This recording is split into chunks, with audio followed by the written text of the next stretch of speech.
स्वागत है आपका द 50 के महल में। ये महल पावर, मिस्ट्री और माइंड गेम्स का गढ़ है, जिसमें लायन की नजर हर पल गड़ी रहेगी। इस आलिशान महल के दो जरूरी पिलर होंगे, ड्रामा और हंगामा होगा। इसके बीचों बीच है दी अरीना, जो इस खेल के जंग का मैदान है। यहां डिसाइड होगा कि कौन रहेगा अंदर और कौन होगा बाहर। कोर्टयार्ड में लायन अपने क्रेजी गेम्स का जाल बिछाएगा और लायन भी डेन में फॉक्स के साथ होंगे इंटेंस 1-on-1 फेस ऑफ्स।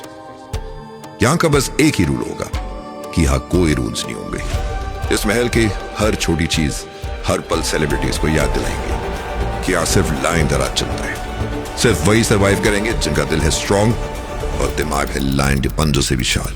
तो रेडी हो जाइए द 50 के लिए।